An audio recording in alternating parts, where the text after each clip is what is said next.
to decide on warrant articles 1 through 10. The second session of town meeting will be on Saturday, March 13th at the Newfound Regional High School, starting at 9 a.m. to decide on warrant articles 11 through 25.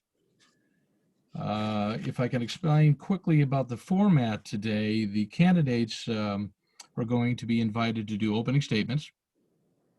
And I would just encourage the candidates to keep all statements and responses to questions to 3 minutes. If you're concerned about how long 3 minutes is, it's actually longer than you think. By the time I'm done with this introduction, it'll be about 3 minutes, so take note.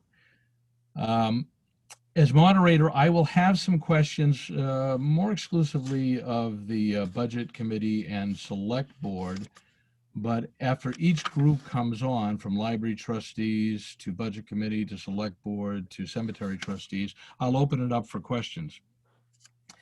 If you have a question at that time, please feel free to raise your hand and I'll do my best to call on you. I do notice that many of you have self-muted. Brittany and I discussed earlier that we weren't going to do that, or we didn't feel that we had to do that. So if you're not on mute, understand that it's like being in the library, in the meeting room, and act accordingly. And the final reminder, and I guess I don't have to do my usual reminder, but please turn your cell phones off and change that up to say, please remember to unmute yourself after you've been recognized to ask a question. And also, obviously, working in this format, if I miss you, please feel free to speak up and say, hey, Paul, this is Susan Duncan. I have a question, and we'll go from there. We've had some great luck and good fortune in the last few years of this forum, and all questions and answers have been very respectful. And I have no doubt that that will continue to be the case today. So why don't we start by, I'm going to read a roster of the candidates that are running for election for us to consider. And for the candidates, as I read your name, why don't you, let's consider an attendance sheet. If you'd be good enough to say here, so we have an idea of who is with us and go from there, that would be great. Bristol, candidates running for election. First off, selectmen for 3 years, vote for 1 candidate. And we have 3 running this year, so we have a contested election and for the select board. Shaun Lagu. Yep, I'm here. Shaun is here. Steve Koffel. Steve is not. Wayne Anderson. I'm here. Hi, Wayne. All right. Trustee of the trust funds for 3 years, vote for 1. That would be Elizabeth Sealer. I don't see Betty. Okay. Cemetery trustees for 2 years, and folks, maybe you can help me with this. It says vote for 1. And Cheryl Cezaske and Kate Overton are running. Is that correct, or is it run for both? Or is it 2? I'm pulling this right off of the town website. And it said cemetery trustee for 2 years, vote for 1. Cheryl and Kate. I'm here. Cheryl's Okay. here. Cheryl's here and Kate is here. And I am we Kate. happen to know if that is accurate. Is this a contested race? Apparently. Okay. Well, as I said, it was posted on the, nothing's infallible, but this was posted right on the town website. So if it is 1, because the other cemetery trustee we have for 3 years, vote for 1, and this, of course, would be uncontested, is Richard Laflamme. Richard, are you here? Yes, I'm here. Okay, excellent. All right, Budget Committee. We've already seen Janet Kavanaugh and Charles Thoreau. Is Charles here? I am here. Excellent. All right, so that's 3 years, vote for 2, so that's uncontested. And filling out the Budget Committee for 1 year, vote for 1, is Paul Reagan, a newcomer, and I imagine this is filling out a seat that's recently become vacant to fill in. And I see Paul is here. That's correct, Paul. I'm here. There was a vacancy on the board. The board appointed me about halfway through the process for this past year, and now in order to continue, I need to run in the election. Excellent. All right. Well, Paul, good to see you again, my friend, and thank you for being here. Library trustees for 1 year, vote for one. And I think this is the same thing, filling in. Lucille Keegan. That's right. I'm filling in for the year. There she is. Okay, thank you, Lucille. I'm here. And finally, library trustee for 3-year term, vote for 3, and I see 4 people, so that is a contested with Richard Laflamme, who we know is here, Martha Holtzman Here. is here, Nancy Dowie is here, and finally Karen Boyd. I'm here. Okay, excellent. All right, so why don't we start off with the first group and start with library trustees. Why don't we go down in order? If library trustees, Lucille, if you'd be good enough to kick off and introduce yourself and whatever opening statement you'd like to make. Lucille and Paul, I'm really sorry. I just want to interrupt really quick and note we do have Ned Gordon also for school moderator with us today. Yes, my apologies, and I think I saw Ned is on, or at least he was on voice. Ned, are you here? I am here. Excellent. All right, yes, and Ned Gordon has been running for moderator since 19, no, never mind. He is here, and we look forward to hearing from him. And actually, Ned, at the top of the, do you want to just introduce yourself and then maybe say anything about the upcoming town meeting? I know there are special considerations in a COVID environment. Yes, we plan, first of all, for those who attended the school district meeting, it will be somewhat similar to the school district meeting. We'll plan to meet in the gymnasium of the high school. A mask will be required in the gymnasium. There will be overflow into the auditorium, and there will be classroom available. Right now, the planning is for people who, for health reasons or otherwise are unable to be masked, that they be in a classroom. I do have some concerns about that because when we had the school district meeting, we did have some unmasked people in one of the classrooms, which was way away, and there was no microphone near them. And even though they're unmasked, they have a right to be heard. And we need to be able to provide them with access to a microphone and the ability to participate one way or the other. So we need to work on that and make that a better situation. If there are people who just don't want to be in a collective gathering like that, even with a mask, we'll arrange to be in classrooms with separate laptops so that they can view the meeting and vote if in fact there's a vote when that's required. We don't have any ballot votes that are required, although if enough people request one, we certainly could have one at the meeting. But we're doing our very best to make it happen, to do it fairly and efficiently like we do, and to try to set the right mood for the meeting so everybody is accommodated, but at the same time, everybody's kept safe. And we'll do the very best we can to do that. Thank you, Ned. And it's ironic, isn't it, that at this time last year or March, we literally got it in under the wire. We were all in the auditorium and basically asked ourselves the question, well, we have something happening there. Do we want to continue? We chose to do it. And shortly thereafter, the country pretty much went into lockdown after that. So it's good that, we've come around another year and we're going to take another swing at it, but democracy needs to go on. So thank you for all your efforts in making it as safe as possible.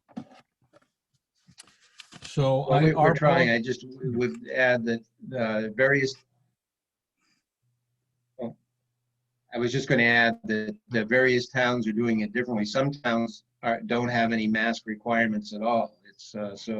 But I think we need to do it and do it safely, and we're doing that here. Absolutely.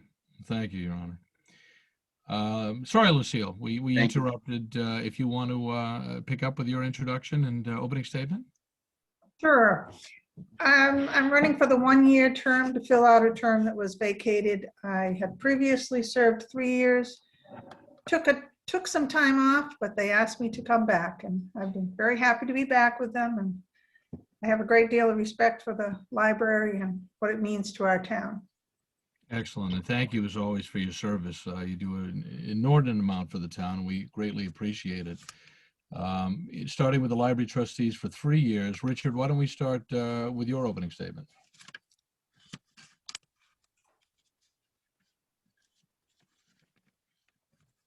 Richard Laflamme, you're going to... Yeah, I There we just go. had to get my mute. Okay,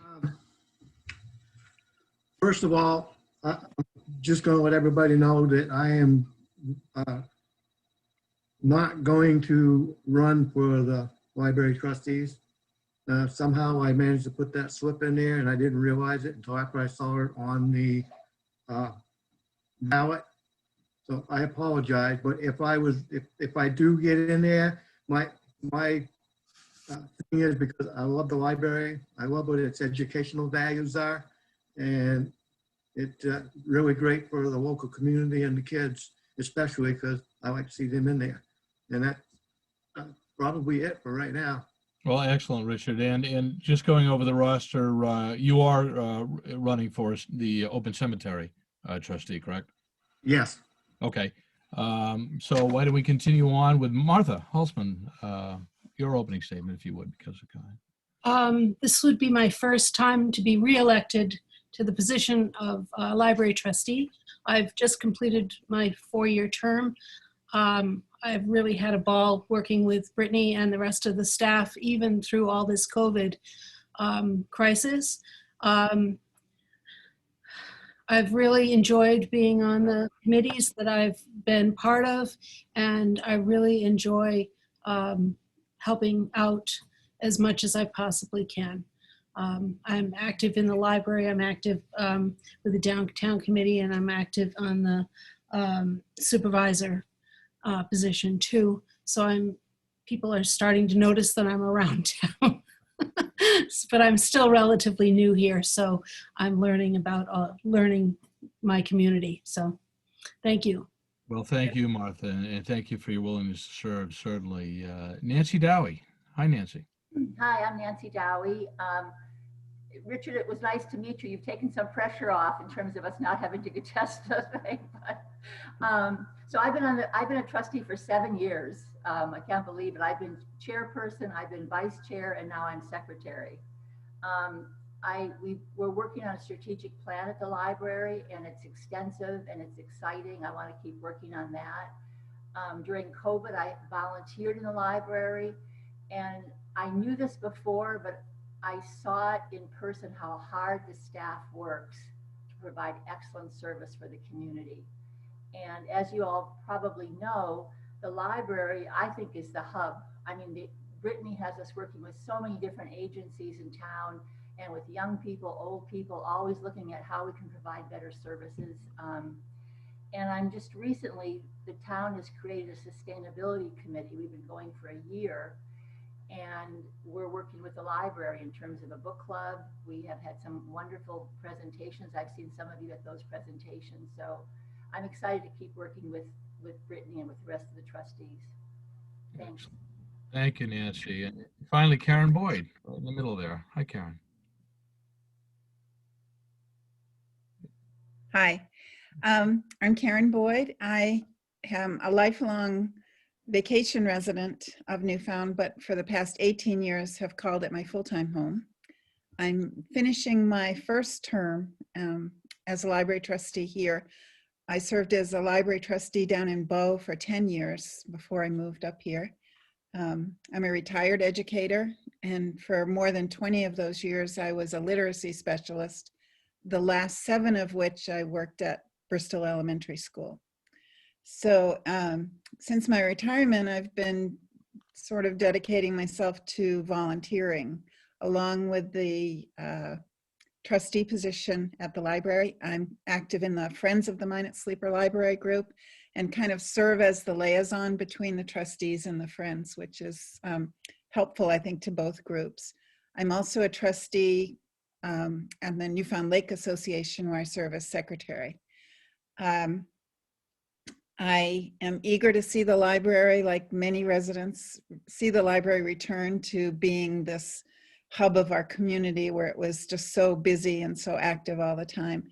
It's been hard to watch it, but I'm so proud to have worked closely with Brittany and her staff to move through different phases of the reopening process. And at the same time, being able to offer so many library services to the community, even in the midst of the COVID pandemic. So we have an amazing director and staff, and with your support, I look forward to working with them for the next 3 years. Thanks. Excellent. Thank you, Karen. At this time, are there any questions any folks would like to ask of the people running for library trustee? All right. Well, as always, thank you, folks, for your service. We look forward to continued years of, yes, seeing the Minot-Sleeper Library as the hub. It's a play on phrase that Bristol's always been referred to the hub, but I'm happy to call the library the hub of Bristol. Yes, and Brittany, I just got a call that Walter Waring is waiting to be let into the meeting. I don't know if you see him there. Thank you. I do see that now. Thank you. Okay, excellent. Okay, Brittany's gonna let you in. All right. Thank you again. Why don't we go to cemetery trustees and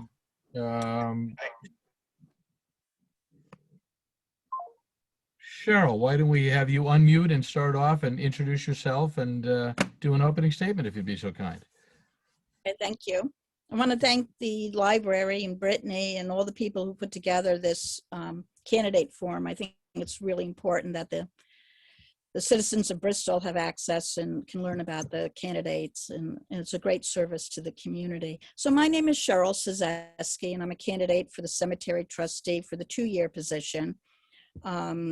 Yes, I have my pruning saws and my loppers. I was looking for a way to be of service to Bristol, and I'm very impressed with the 6 historically significant cemeteries that Bristol has. And I would be honored to be able to serve as one of the trustees that protect and maintain this resource for the future generations. I've read through the state statutes and the bylaws, the archaeological study, and other documents. And with my career experience in implementing programs that had to adhere to state and federal guidelines, I believe that I could be a contributor to the on the cemetery trustee team. So I ask for your vote, and I would appreciate your vote. Thank you. Cheryl, thank you so much. Appreciate it. Kate Overton, no connection, I'm sure, to anybody at the top of the screen there, right? None at all. My name's Cade. I've lived in Bristol for about 5 years. I'm sure many of you know and are familiar with my wife, Brittany, at the library. I've been fortunate enough to serve as a trustee of the cemeteries for about a month, and I'm looking for the opportunity to continue. I've learned a little bit about the cemeteries in that time, and I've started to learn a little bit more the longer I live in Bristol about the rich history of the town. And I think there's a lot of history in the cemeteries themselves and a lot of stories that are really important to this area. And I would like the opportunity to use my time to help take care of that history in the cemeteries and work to preserve them. Thank you. Thank you, Kate. Appreciate it. And finally, Richard. Richard, if you'd like to unmute and speak to us about cemetery trustee. Yeah, I've unmuted. My name is Richard LaFlamme. I'm actually running for re-election for the cemetery trustees. And just a little background on my background of cemeteries. Since I've been in with the 3 years, we've actually rewritten the bylaws of the Bristol cemeteries. We've actually done quite a bit of work in the cemeteries with the gravestones and identifying gravestones, and working in one of the other cemeteries, which we call now Sleeper number 2,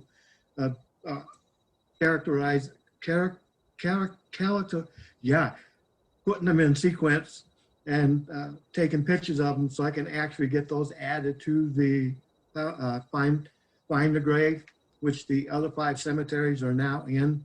I've written a couple articles that have been in the local papers here lately. I've got involved with cemetery back in the National Guard. If anybody's seen the Veteran Cemetery in Bosquen, I was one of the originators on getting that cemetery going. So I've been on a long road to cemetery work, and I'm really into that. And I want to keep going with the progress that we're making with the Bristol cemeteries. And just asking for the vote to reelect me for another 3 years to continue that work in our historical cemeteries. Excellent. Thank you, Richard. And you did note something that I appreciated too. I saw your piece in the Town Crier, which listed the veterans of the different wars who are interred in the various cemeteries. And most of you know that Westview is a private cemetery, but we have, what is it, 7 other town? Yes, I'm sorry, Homeland is private, but the other 7 cemeteries are by the town. Some of them are out of the way, difficult to find, but worth visiting. I know I've seen actually most of them, but I was particularly pleased to see the piece on identifying what veterans and from what wars and where they were interred. So thank you for all your efforts. Paul, just Yes. to clarify, there's only 6 cemeteries now. There was on River Road. Then the bodies have pretty much all been moved to Homeland. That was a few years ago. All right, that's what I was wondering. So it's 6 is the total now. It used to be 7. That's correct. Excellent. Well, again, thank you for that. And at this time, does anyone have questions of any of the candidates running for cemetery trustees? All right, then, let's get to the fun stuff, the money. Budget Committee. Janet Kavanaugh. Janet, do you want to unmute and do an opening statement for us? I sure will. This is my second reelection, and I find the longer I'm on the Budget Committee, the more I'm learning about the intricacies of the financial aspect of the town. I've been doing this financial work for a little over 45 years. Now everybody's going, let me see, how old is she? I'm old. But anyway, I truly love a budget. I truly do, and I'm a bottom line person. That I said my first day at, the library, I am a bottom line person, and I hope to be reelected because I have some ideas for the next 3 years, and I believe we have a good committee now. Charlie is the chairman, and he's been doing an excellent job. And I think we're going to move forward. Budget Committee has a lot on their plate coming up. We've got sewer. We've got a lot going on right now that we really have to be conscientious about our spending. And the revenue, we don't know what the state's going to do in a year from now for what we get back for revenue with COVID. The more I read, the more I get nervous, because there's no final word on how the state is handling things. So I do enjoy it, and if you have any questions, please ask me. Excellent. Thank you. Charlie. Hello, everyone. So I've been a resident of Bristol now for over 10 years. For the last 2 years, I've served on the Budget Committee. I originally filled a vacancy for a year and then ran for a 1-year position last year. I was named chair of the Budget Committee this year, where I've certainly even learned more about the process than being just a member on it. I do enjoy being on the Budget Committee. I think you not only give back to the town, but yourself, you learn more about this town and what the town actually does. I think I've been successful so far as chair. I think we've created a budget this year in challenging times where we've had to meet virtually. We struggled to fill an open position for more than half the year. we had on the budget committee, but we got through it. And I'd like a chance to serve for another 3 years. Excellent. Charlie, thank you so much. And that leaves us with Paul Reagan. Yes, so I'm the person they found to fill the opening that Charlie just talked about. God bless you, son. Thank you. So I'm a retired engineer. I've living in Bristol about 8 years now. Was looking for ways to get more involved, and I do enjoy numbers. I'm a data type person. I'm a treasurer from my condominium association, and but anyway, so I saw the opportunity. Actually, I heard Walter had called in. Walter wrote an article in the newspaper pointing out that there was an opening and that they were looking for someone. So I called into one of the Zoom meetings to kind of see what was going on, and I got talking to Nick, and I said, you know, what's the deal? Is it possible if I want to participate? And he said, well, if you're not on the committee, you're not really allowed to participate, but we do have an opening. So are you interested? And I said yes. And Charlie and Janet and the rest of the folks appointed me in late November, early December. So I got to participate for the final month of this process. And now I'm hoping to continue on to fill the last year of the term that I was appointed to. I feel I've learned a fair amount. I certainly still don't know as much as Charlie and Janet do, but learning and feel like I have something to contribute, and would appreciate your vote. Thank you. Excellent. Thank you, Paul. I'll just ask a couple of quick questions before we throw it open to anyone else who would like to ask a question. And Paul, this probably wouldn't be directly at you. A short while ago, we changed the number of budget committee people. We went from 13 down to 7, 6 committee members and 1 select board representative. So I guess to Charlie and Janet, how has that dynamic been working for you, working with a trimmer or a smaller group than what was originally? I think Janet would do a good job answering this question, and she was on the board when it was larger. I can certainly talk to the function of it now. I don't think we've had a meeting in the last 2 years where we haven't met quorum. So we've been a functioning body with, frankly, near impeccable attendance for the last 2 years, and be able to successfully get our work done in reasonable amounts of time. Excellent. Thank you. Charlie, Janet, do you want to chime in? With the smaller group, and I was in favor of it when Rick Alpers talked about it. You don't have all these loose fragments of someone starts talking and then someone else starts talking. And it's hard to focus with a large group like that. I think we can dive deeper with the smaller group, and we have. And Charlie's right. We are much more successful than we have been in the past. So yeah, it was a good move. Excellent. Well, thank you for that. And again, we have 3 people running for 3 slots. You know, it's not contested. You're all going to be working. Want to thank you in advance for your efforts. But before we let you go, is there anyone else on the screen, so to speak, that has a question of our budget committee candidates?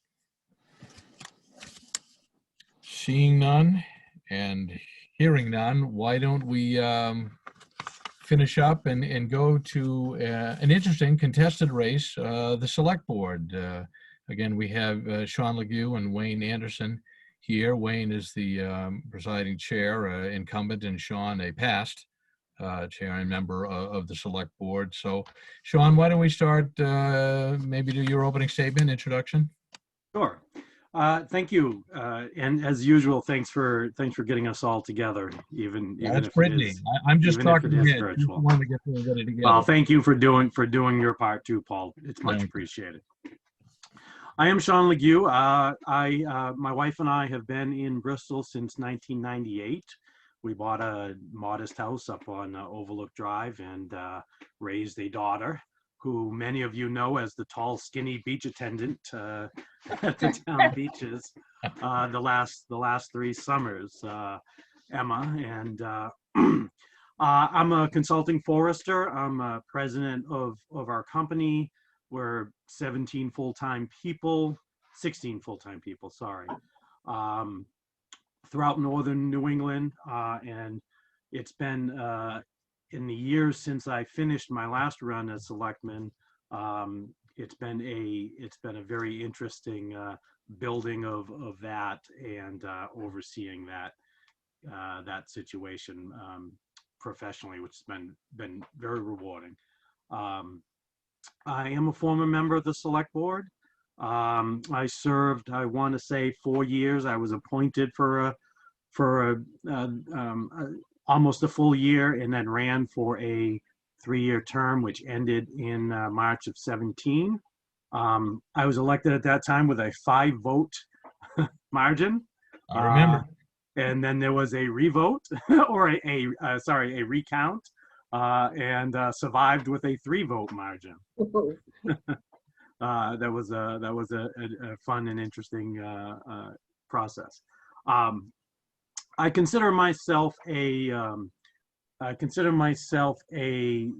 very middle of the road candidate. I was the first one to sign up this time around. I am not running against anyone. I am running for the position. Brittany, did you have a? That is 2 minutes. Paul, should we? Oh, sorry. The opening for each candidate to a little bit.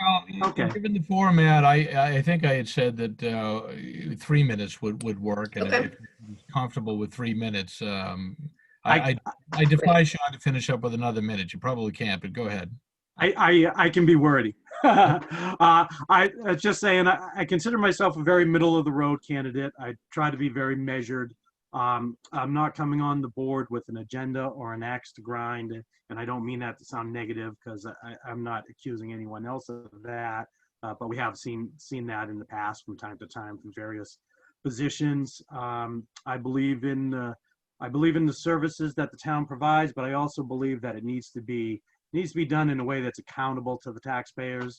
And one of my focuses will be to find efficiencies within departments to make sure that those tax dollars are being spent wisely. Excellent. Thank you, Shaun. And that leaves Wayne Anderson. Hi, Wayne. Good afternoon. Can you hear me okay, Paul? We hear you fine. Go ahead. Excellent. Well, first of all, let me thank you and Brittany, Paul, for the creativity to have this larger than life opportunity to speak to the folks here that dialed into the Zoom meeting. I thank you for your creativity and trying to get the town back to normal. I think we have very bright days ahead of us. I think most of this COVID is in the rearview mirror and soon to be completely so. But let me get on to why I'm running for the select board. I've lived here in Bristol for 24 years. I come from a middle management background in a multinational company. And I've served here in Bristol for about 5.5 years, starting with the budget committee. Last 3 years, I've had the opportunity and privilege to serve the folks here in Bristol as on the select board. Some of the accomplishments that I'm most proud of is trying to build the unanimity of the committee itself in terms of votes. A lot of the votes that we take are unanimously resolved for town business. I'm pretty proud of that. I was against the space needs proposal at first for the reclamation of the police building and building a new building on the Smith lot, along with a number of other concerned citizens here in Bristol. And that time brought us opportunity to see a building come up in the marketplace, the Newfound Family Practice building that has been reclamated and now fits as our town office building, which saved the taxpayers in excess of $2 million. So I'm pretty proud of that. Also, some of the little things, I was very for the 4th of July fireworks, which all the folks here in town put together a display that was very remarkable. We were one of 2 towns in the entire state that had fireworks. And being there with my family and my grandkids, it was great to notice that the folks were respectful and trying to keep everyone safe and keep the physical distancing. So I think it worked very well. And I'm looking forward to the town meeting. I've told Ned in public meetings and privately, I'd like to see us get back to normal as much as possible in a safe manner. I think that's important for the ebb and flow of any town.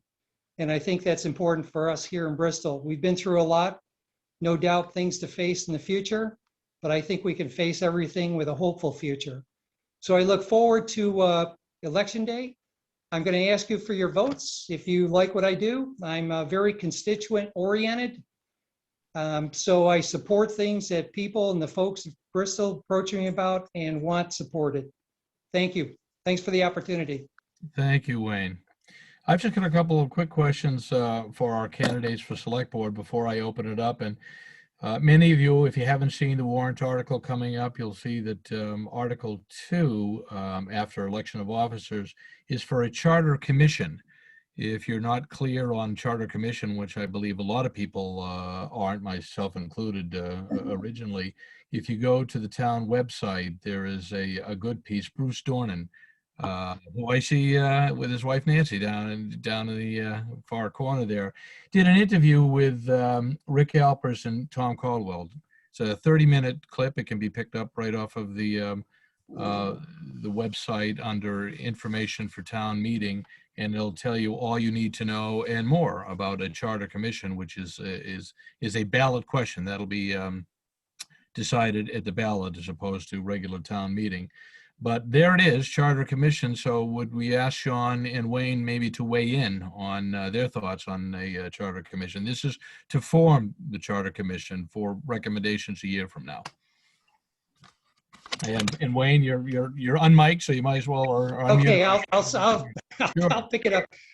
You know, a large part of my career, Paul, was sales. So let me just speak to the Charter Commission committee. It's Yes. not going to a Charter Commission at this point. Tom Caldwell did some research and came before the select board and presented a proposal to us to change how we govern ourselves here in Bristol so we can make some choices about what we do and how we handle business. And so it would allow us some more flexibility possibly, but the devil is always in the details. So Tom has to form a committee, come together with a group of people to investigate what other towns are doing and what might work or fit for the town folks here in Bristol to produce enough comfort for them to go forward with a charter type government. And so it's just a committee. It's an advisory. They will come back before the board next year to see if they want to propose something. They might come back to us and say, you know, a charter wouldn't work here for the folks here in Bristol. The form of government that we currently have served them very well. So we want to recommend that we stay put. But they might make some recommendations for a charter form of government that might move us forward to get for greater flexibility and home rule type opportunities for Bristol, if we're interested in that. So it's really just a committee to make recommendations to come back before the board next year. And we'll see what they come up with and what they have to tell us. Okay, well, thank you. And as I mentioned before, it's referred to commission, but it is a committee. And it's a straight up or down yes or no vote of whether or not it should be formed. And that is a ballot question. Shaun, did you have any ideas on Charter Commission? Yeah, I agree with a lot of what Wayne said. And I would be for the committee. Bristol loves a committee. we have a long, rich history of putting committees together. And I think it's a good idea to study that situation and if that would allow us more flexibility. My only caveat would be that I would be for it so long as it does not reduce the accountability to the taxpayers and the voters. I think it's critical that that history, long, rich history of being held accountable to the Bristol voters would remain going forward, and for them to have the type of input they've always had. I really like the idea of looking at it and seeing whether it's a good fit for Bristol. That would be my only concern about actually making the change. But I think it's great to look at it, and it really is an opportunity to look and see if it's something that fits for this town. Excellent. Thank you, Shaun. I'm going to read right off of the warrant article, Article 18, because I think it's fairly significant, and I wanted to get the take from both a sitting selectman and Shaun running for it. Article 18, to see if the town will vote to raise and appropriate the sum of $85,000 to purchase equipment and build the needed facility improvements for recycling cardboard and other materials at the transfer station. Improvements to include purchase of a horizontal baler and electrical hookup, construction of a containment structure for the baler, and purchase of a skid steer for material handling. Appropriations of $32,500 to come from the transfer station revolving fund, $30,000 from the highway equipment capital reserve fund, and $22,500 from general taxation. The select board may also apply for grants to offset all or part of these appropriations. This was recommended by the Budget Committee, 3 for, 2 against, and 1 abstention, and unanimously recommended by the sitting Select Board. And where this seems to be bringing us back into some sort of recycling effort, I wonder if you'd take an opportunity to speak of this idea now. Shaun, why don't we start with you this time and then go to Wayne? Oh, thank you. Yeah, I think this is an opportunity for the town. I would be definitely in favor for this warrant article. I think for the amount that's coming from general taxation, it is a very reasonable ask. Very reasonable ask. There are some savings to be had on the solid waste side of things in tipping fees for all of the cardboard that would be removed. Frankly, there's also the responsibility to try to remove that stuff from the waste stream as much as possible. So I think this is good for the community, and it's a very reasonable ask by the select board for putting it on the warrant and the department. Yes, it does bring associated costs with it. There are increased operating costs and the like. But I think overall, when you look at our waste stream, this is a very big problem, and this is one step towards finding some solutions. Excellent. Thank you, Shaun. Wayne? Well, Paul, I think it really is a pragmatic matter. We currently send all our solid waste to an incinerator. So we have a new administration in there. I don't know how long this confederation that we operate under with multiple other towns is going to continue to be able to burn trash, number one. Number two, about 3 years ago, we had a person come before the select board that made us aware that the landfill here in New Hampshire is about 80% full. And the New Hampshire legislature doesn't have another parcel on their docket to place another landfill in the state of New Hampshire for the use of New Hampshire. And so you start to see some of these converging things come together when you talk about solid waste. I've also filled in at the solid waste transfer station to help out Mark Buckland. And getting to know Mark a little bit, Mark and I went down to Derry, New Hampshire, one of the towns that has a premier recycling center and does a very good job. And we were able to spend about 3 or 4 hours walking through their facility, learning how they recycle and why they recycle. So we've started to recycle here in Bristol. It's a misnomer to think we don't. We recycle the heaviest tonnage already, which is the glass, hopefully to be reused in drainage opportunities and projects and programs across the state.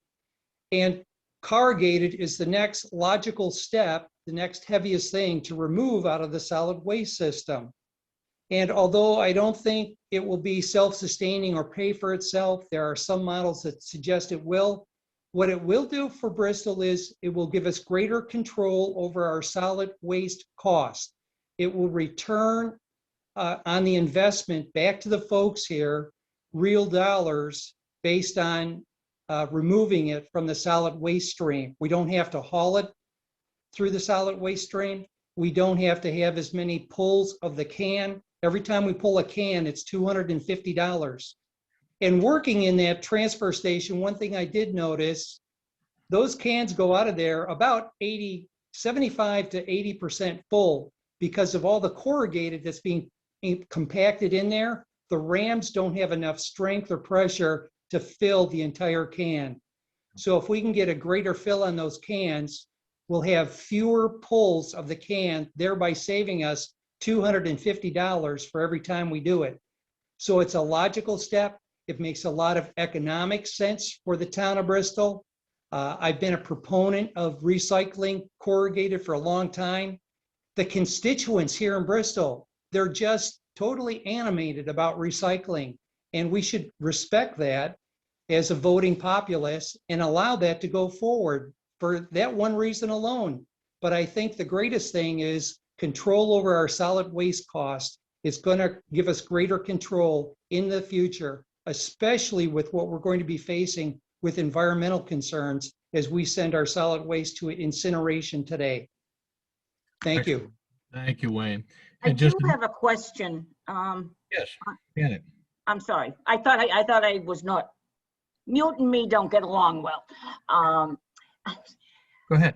So Wayne, how do you, what is the plan? Alexandria, I know it's been brought to the select board, is talking about looking into a regional recycling. And I guess one of my questions is, if we put recycling into Bristol and then we go to move it to Alexandria, what is the cost? What is, I know it's just in an infancy state, but it has to be talked about as to joining Alexandria and other towns with this.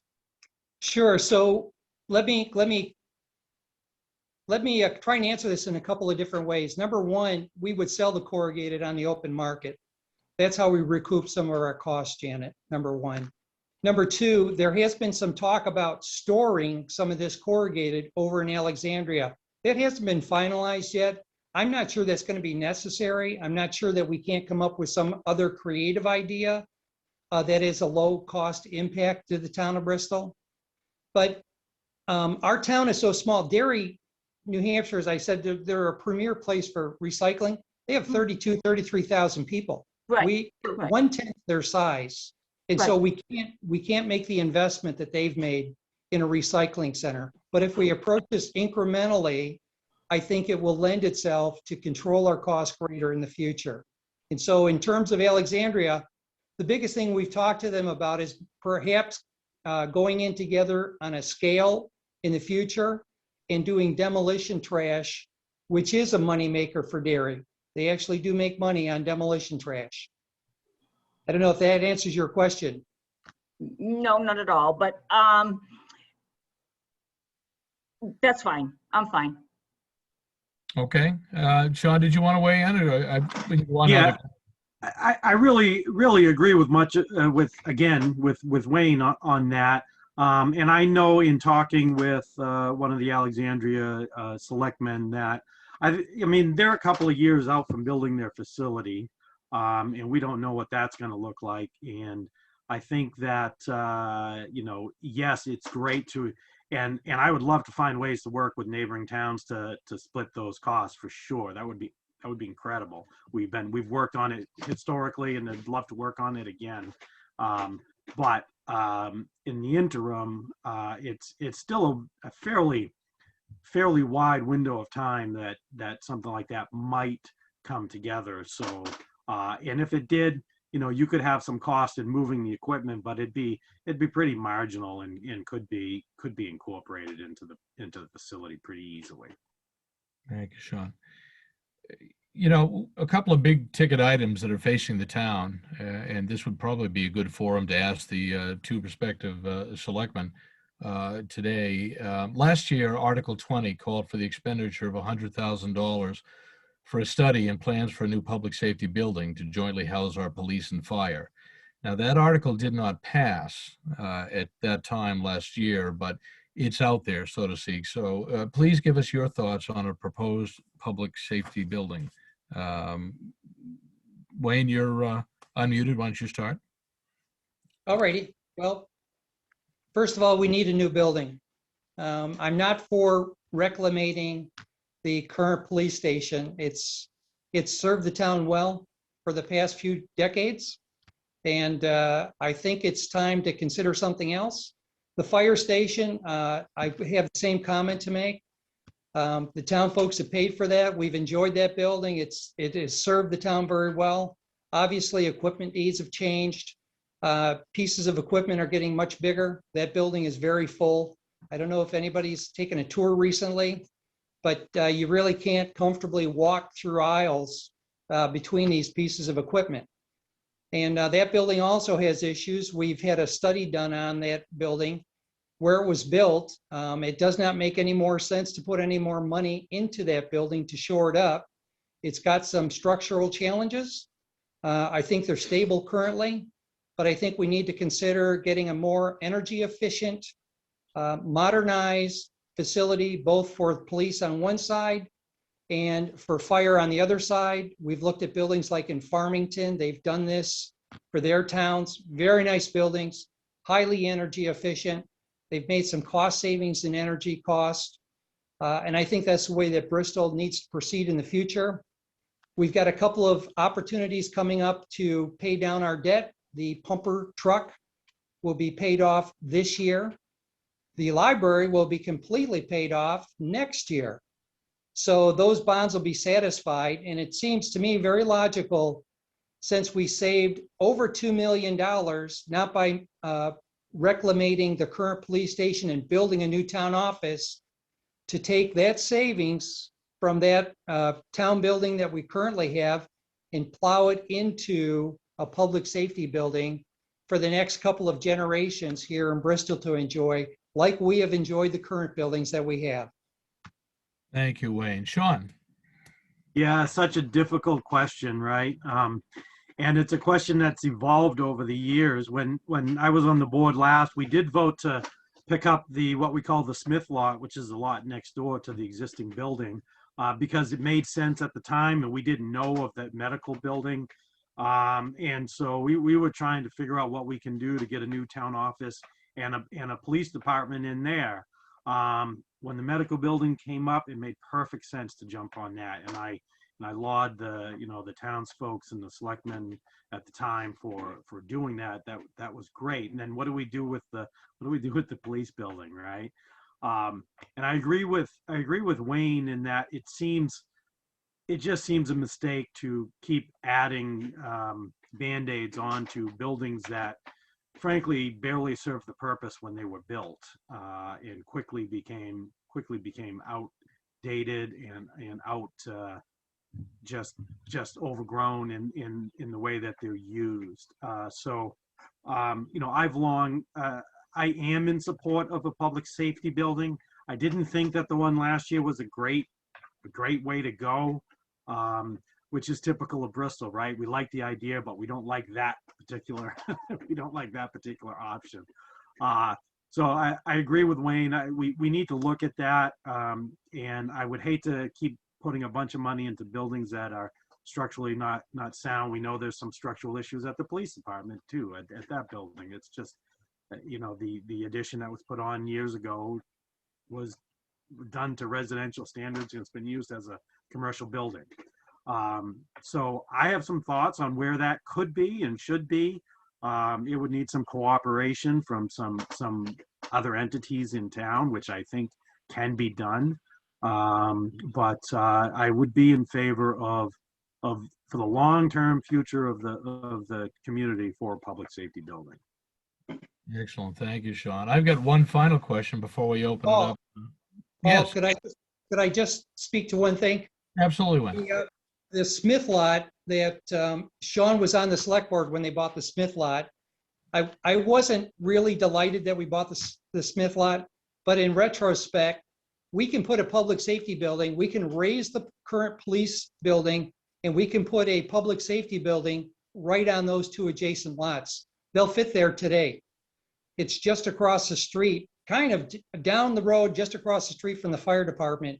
So they would be centrally located. We already own those properties. We would utilize what the taxpayers have already paid for. It just makes good sense of money to, for the town folks to utilize what we already own. And it would fit on those lots. We already know that it will.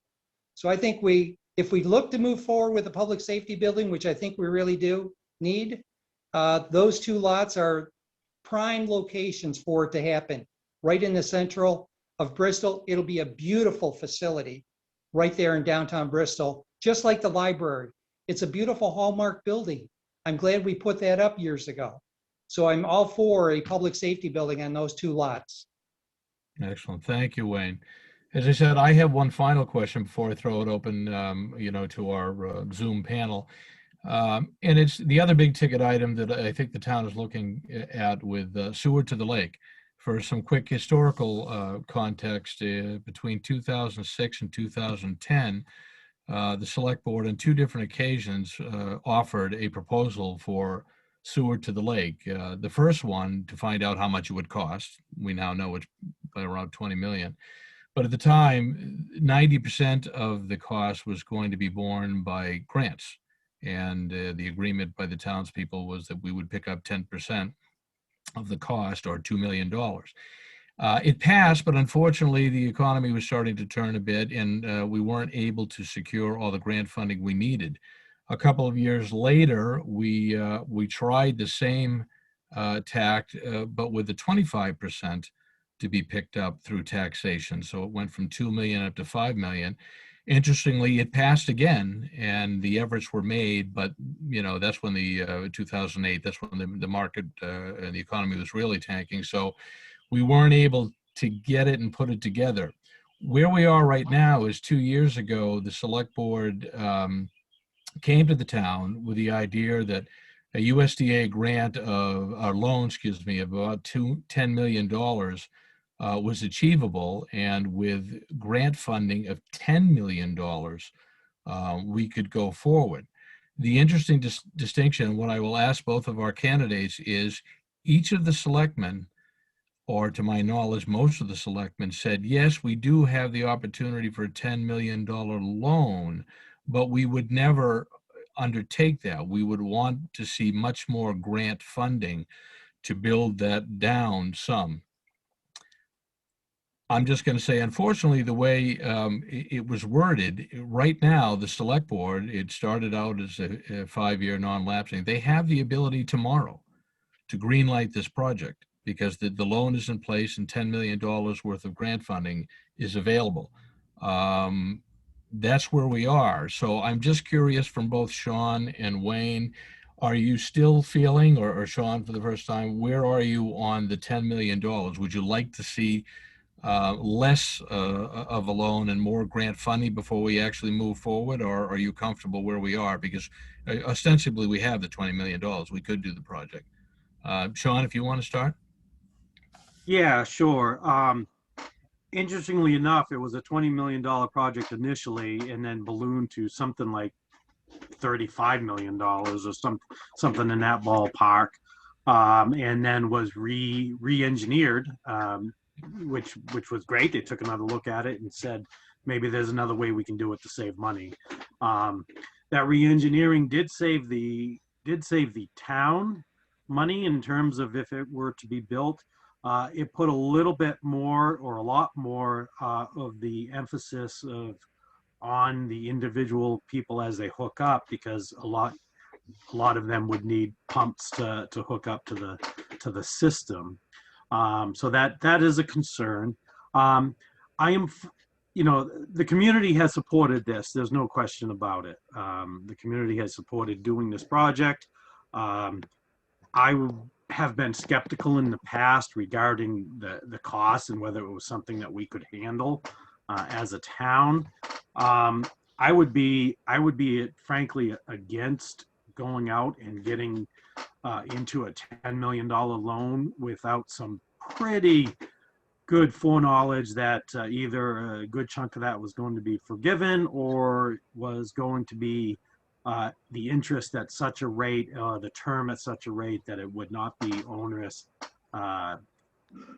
would not be too onerous to the tax rate and to the payers. I'm very interested in finding a solution to this problem, and it would be a great situation to do. But as of tomorrow, in voting for a $10 million loan for the town, I would be against that. But I would try to find a way to either spread it out or get more grants to be able to make that happen. Thank you, Shaun. Wayne. So this has been a tricky question for the town of Bristol. I've been here for 24 years, and I'm as a business person, I'm always looking for a return on investment. And so there's a thought process, if we build it, they will come. And I can tell you that businesses that operate that today, even multinationals, are going bankrupt. That's not the way to operate a town. And so I was against, when we had the initial vote, I think it was 3 years ago, I was against sewer to the lake. It passed with one vote. Talk about your vote counts at town meeting. You want something done or not done, show up at town meeting, because it passed by one exact vote. Yep. And I was against it at that point. And Shaun is right. It's a 50-50 split. It's a $10 million grant type situation with a $10 million low cost, low interest loans to the town of Bristol. It's a huge project. It's been broken up for us really into about 3 phases. One phase we absolutely have to do. The Central Street pumping station needs remediation. We can utilize those funds and the low-cost loans to reclimate the Central Street pumping station. I am not for going forward on anything else. We have had plenty of constituents come before us, almost in tears, about what's going on with their property taxes and their inability to keep up with their property taxes, especially multi-generational people out on the lake.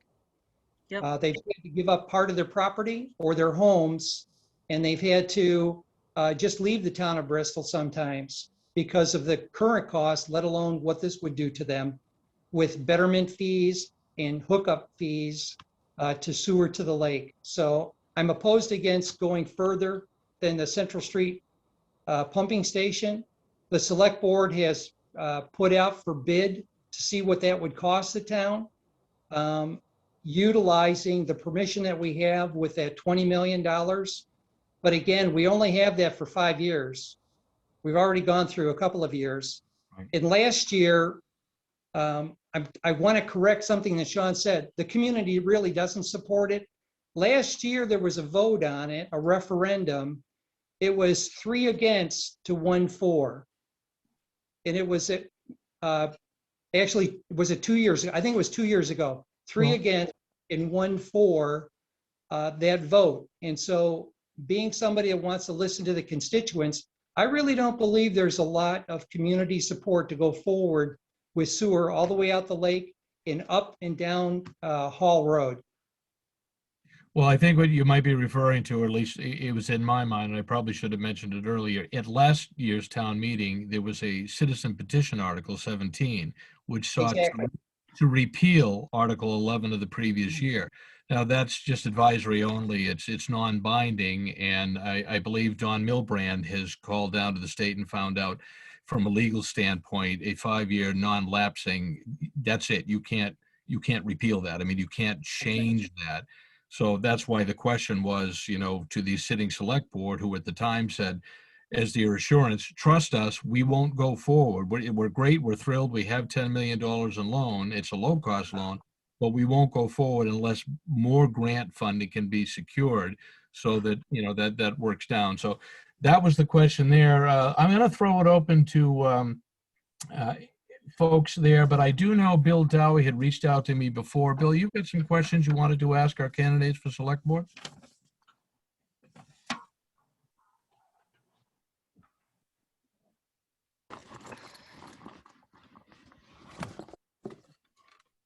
Bill, you're muted. You're unmuted, but we're not hearing you. Try it again. Hit the button once again. You're still showing me. Now you should be okay. Uh-oh. You're gonna have to ask him, Paul. Yeah, if Bill, I have the questions here because you had emailed me. We can't hear you. Should I just go ahead and ask the questions? Try one more time.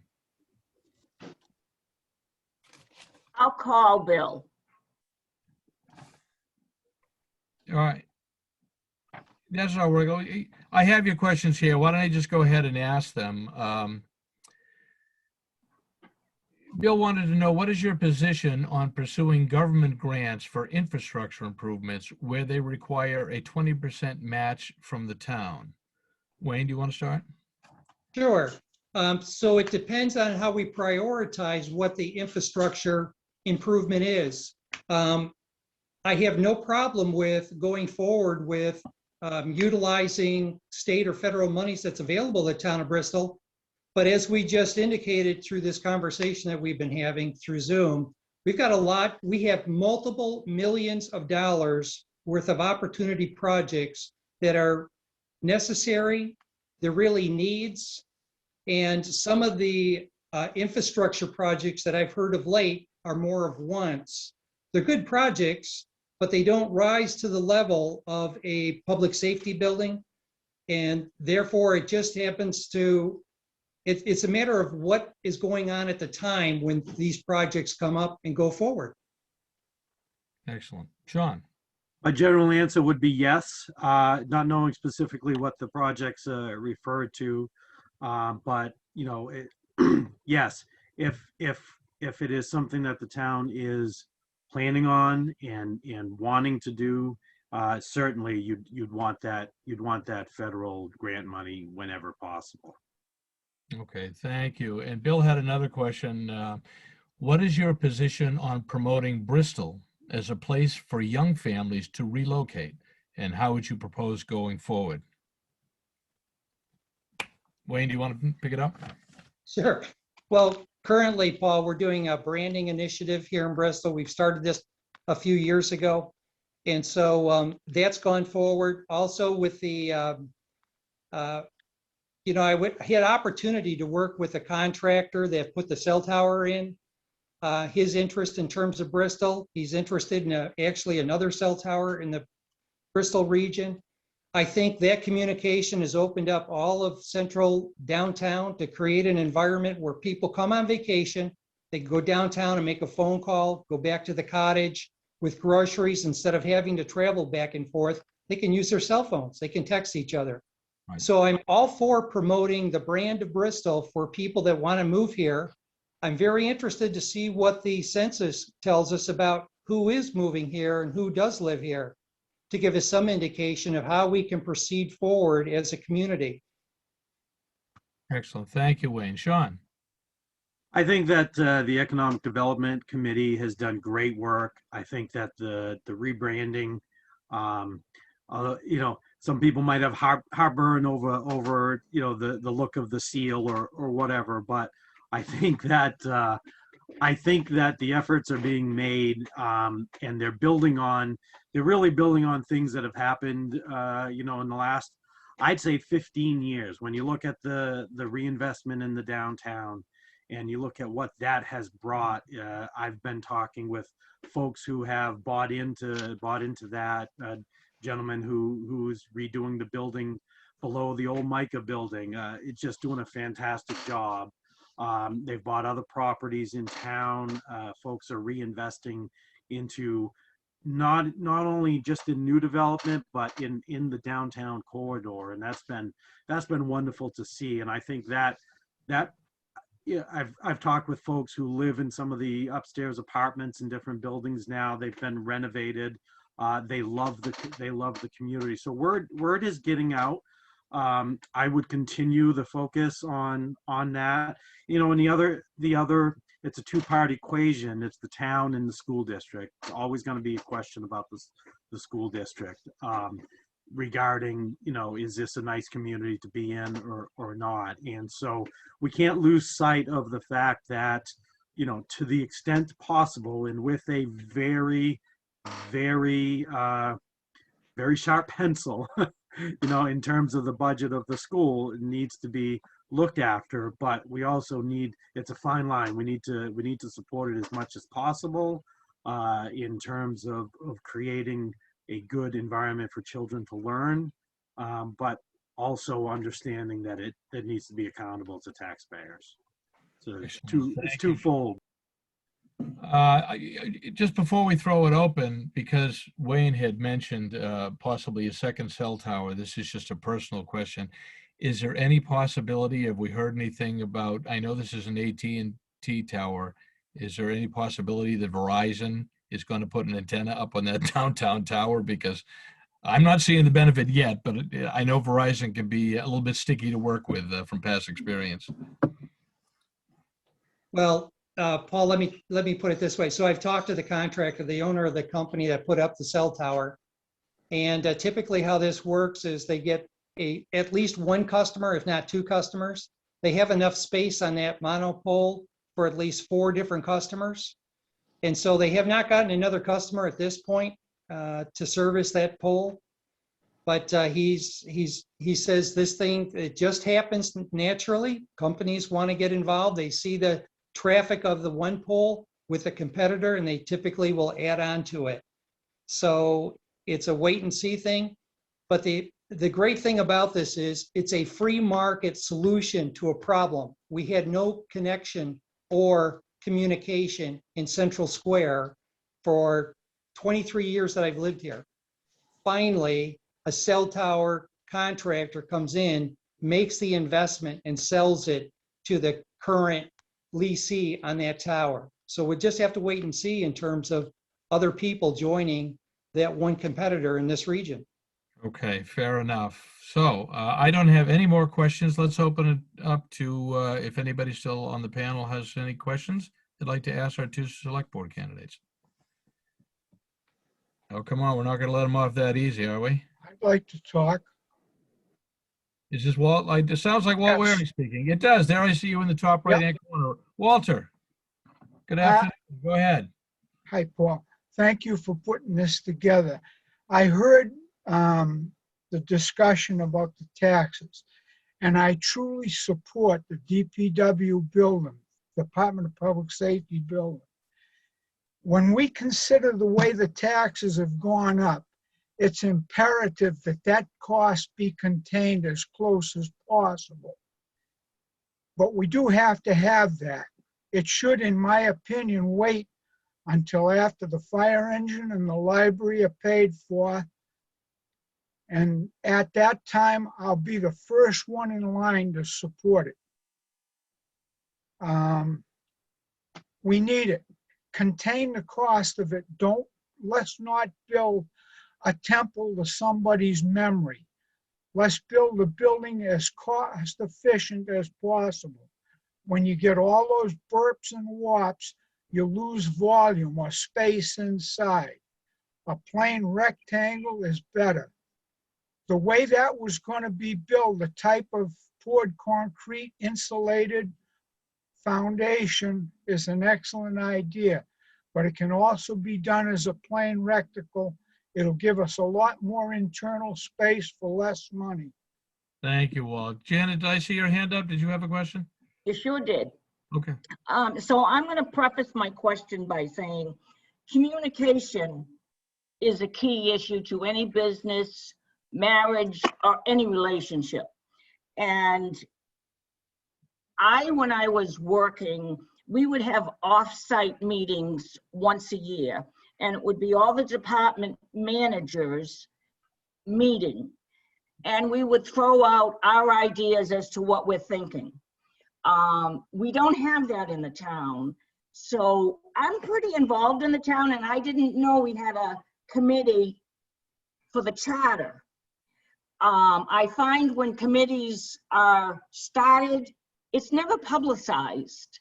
And maybe someone else would like to also be on the committee. That being said, the one thing I have not heard is we're talking about new buildings is no one has mentioned the highway department.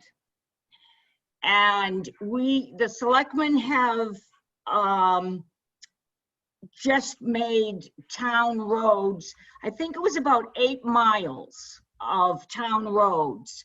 So that means more plowing. That means more work done on the roads. And if you go down to the highway department, all the trucks are within inches of each other. So if we added if we added a new truck, we literally don't have room for it. And I just feel that we can't pick and poke at the police need a new building, the fire department. It should be the whole town as to how it functions. And what's going to happen is you're going to come along maybe 4 years from now and say, we need another employee down there. We need another truck. Bear in mind, every time those trucks are started, they don't have the hose for the exhaust like the fire department does. Was there a particular question that you wanted to ask either of our candidates? Yes, I would like the selectmen to look at the entire town and not just segregate police, fire. It should be a total. Sure. Well, why don't we open up to the selectman running, but I will also mention, because he's on the Zoom meeting here, Ned Gordon a number of times has chaired a space needs committee where all of the needs of all of the buildings have been looked at, and we prioritize. As a matter of fact, the library for many years kept getting bumped off while we worked on a police station that we couldn't come to, and then so the library came forward. But we have had, Janet, a space committee in place that has tried to prioritize, you know, how we go about buildings. But this question, as you ask, is for both Shaun and Wayne. So, Shaun, do you want to weigh in? Sure. Yeah, the highway building is frankly atrocious. It is not big enough. It is not the style of building that they need. But frankly, it's what we have. We've made it work, and we will make it work until we are able to do something about it. Yes, it does need. Frankly, we need a new building. You can put an addition on it, possibly, but you're still, again, putting an addition on a very old building that has some issues beyond just paint and new metal here and there. But I do believe that the police and fire are a higher priority than that building. I know Janet might not like to hear that, but that is, you know, in my past serving as select board and budget for many years before that, you know, the police, fire, you know, we've been talking about, you know, like the library talking about an extension for 100 years and the town office talking about a new building for 30 years. It's long overdue on the police, and the fire should come along as well. And I think we can tackle the highway, but that doesn't mean that we can't. We really need to have a close look at what needs to be done to the building to get us through the next 10 years, where maybe we can look at that building. Thank you. Wayne. So the town of Bristol really runs a lot by its committees. There's a number of different committees. You can find them on the website. Some of these committees are looking for new members. I've been associated with the Economic Development Committee, and these are people thinking blue sky, out of the box ideas to propel us forward to grow our tax base so that it will control some of the concerns that Walter raised about our taxes. So if you're interested in a committee, if I could recommend you go to the website, you can toggle on a switch that says committees, and you can see what's on there. If not, you can go to the calendar and you can see what meetings are scheduled through the month. And that will clue you into what committees are available for people to serve on. In terms of where we allocate our money, that is a big concern, but it's we, the people, that are going to make that choice. It's really not the select board's purview to do that. We have a lot of conversations with people in terms of what we need to do and how we need to prioritize. And I think that's where the prioritization is going to happen, like in town meetings. So if you have an interest, if you have something you want to talk about, make somebody on the select board aware of it. And obviously we can start a dialogue and a conversation. But the needs of the town, there are many, and they do get prioritized. And we've done some of that today during this time on Zoom. So again, thank you for the privilege of serving. And thank you for the time that we've had here on Zoom to explain some of the positions that we have. Excellent. Thank you, Wayne. Does anyone else have questions of either Shaun or Wayne before we adjourn, so to speak? Paul, I think Erica does. Erica, please go ahead.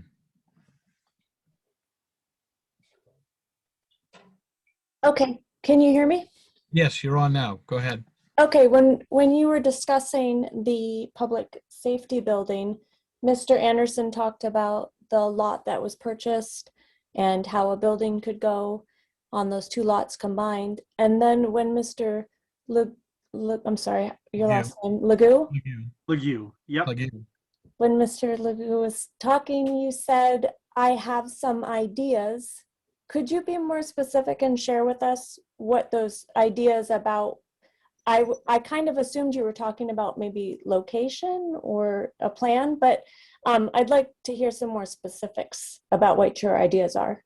Sure, thank you. I'm not against building a building there if it fits. I was sort of against the fact that we just barely got the town office through, and then the very next year they were going for the building there for the police and fire. I thought we needed to rest for a couple of years before we tackled that. I think there are some other options in town. Historically, we've explored other lots. There's a couple that I really can't speak to because they're still owned by folks who are doing business or what have you, who showed some interest historically. Personally, I think a great location for it is across from Homeland Cemetery, and I think the town could purchase that portion from the cemetery. We've talked about that in the past, and it's been an option. Again, I'm not set in stone with where I would go with it. I think that has the quickest build, the better build envelope, and a quicker schedule, because you're not demolishing on an old site. You're starting from scratch, so to speak. So there are some other options, and they just need to be looked at. And again, I'm not against putting a building on the Smith and the existing lot if it fits and it works out. That clarifies a lot. Can I just also ask if that was the kind of route where the town would go, would we sell off the existing lots on Lake Street? It would be that option. I think that there was some strings attached with the town office and how it was given to the town decades and decades and decades ago. But certainly the old fire station lot could be sold. That's really that would be really up to the voters. Wayne, did you want to weigh in on Erica's question, or are you good? Well, yeah. So if you put up a new public safety building, obviously you don't need the fire station. So that would open it up to allow the town to release that building for a developer or, some other use. Somebody would buy that building. Again, we own the Smith lot. We own the town, the old town office building. We own that property. We know that envelope will fit. You have to demolish a building. That doesn't take very much cost or time. And that building is of the age, I don't believe somebody would want to, restore it for some other use in the downtown area. So again, it's all part of a discussion in terms of the needs going forward for the town of Bristol. Excellent. Thank you, Wayne. Anyone else have a question for either of our select board candidates? I'm scrolling the screen here and I don't see that, so Paul, I have one last question if no one else does. sure. Go ahead, Brittany.